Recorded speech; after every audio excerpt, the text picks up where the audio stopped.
People deluded. Now, I was having this debate with my friends, and again, and I think I touched on it in one of my latest vids, but just to play devil's advocate again, I give a lot of sympathy to Unai Emery. He's got an impossible job, and in the grand scheme of things, yes, I praise him as well. I think he's done a lot right, but in the grand scheme of football and the right to fairly critique a man, I see a couple things I'd like to improve. But on the scheme of things, in the whole structure of Arsenal, he has the least scrutiny from me until something dramatically happens. But I was playing devil's advocate by the same logic. For instance, you see how basically he's a head coach.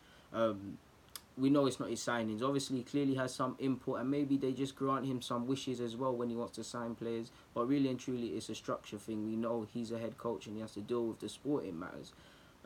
Just to play devil's advocate, can you have sympathy for him, or better yet, you can?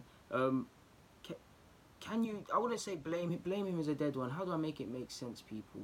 Basically, playing devil's advocate, essentially, can you really kind of have sympathy for the guy? And again, I'm not saying scrutiny and witch hunt, but can you really have sympathy for the guy if he kind of knew what he was walking into? Now, he must. You can. We all know you can be hoodwinked, you can be sold a dream, but he must have known to a degree there's going to be no peas. They was going to say, listen, there's no money.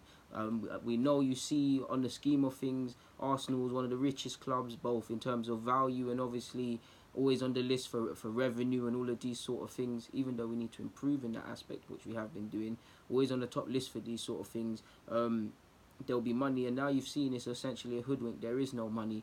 One minute there's money and war chests, and now there's not. He must have known when they said they was talking about Maitland-Niles and Mavropanos and doing all them vids. He must have known. He said he did his homework about Arsenal. Again, he can't do his homework really and truly with the finances because he's not a finance man, he's a football coach. But they must have told him there's going to be no money, the signings. He must have already known, which a lot of people were tweeting, Socrates is coming into the club.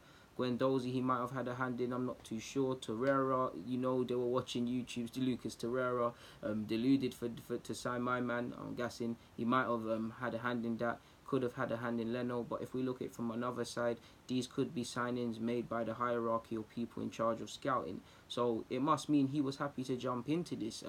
He's worked in similar structures. Now PSG is completely different because they want to win major trophies, but essentially, and we know he gets to sign players at PSG, more freedom clearly, but it's a structure. We know there's a lot of player power, and while he gets to pick the team, does he really get to pick the team, especially when it comes to the superstars and necessarily telling them areas they can play on a football field, for example, people.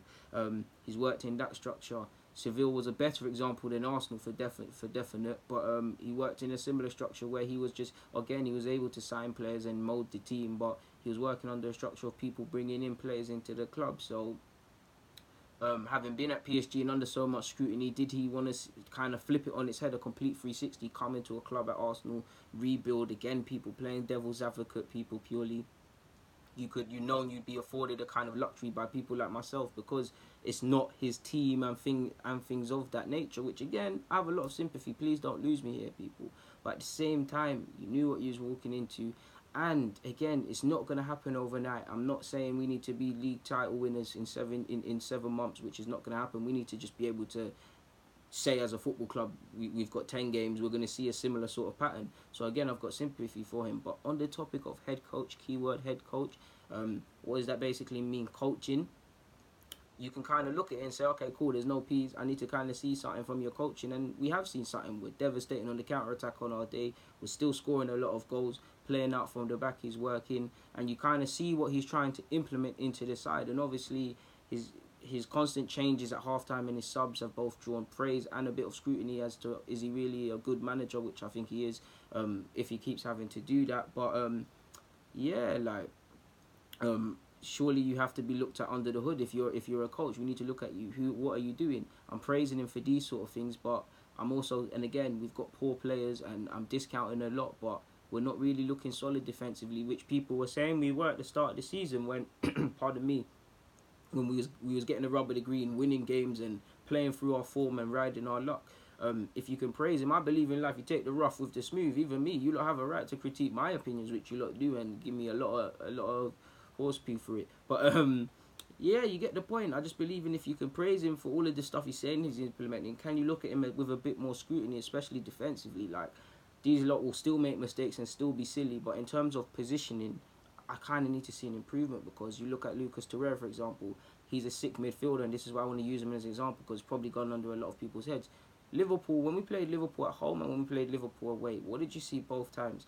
Runners in midfield. You saw Mane, obviously in the first leg, get the run in midfield, run off Torreira, and not just Torreira, the defence, and obviously a trail of events led to Milner scoring. And what did you see in the game at Anfield, where they annihilated us, people? Firmino, he took it off Alisson and played about 2 passes. Now again, it's not just Torreira, but Torreira was the nearest person.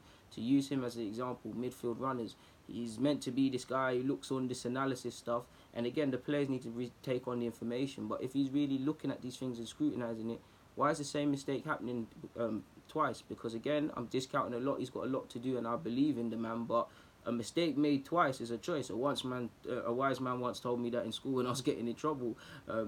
So yeah,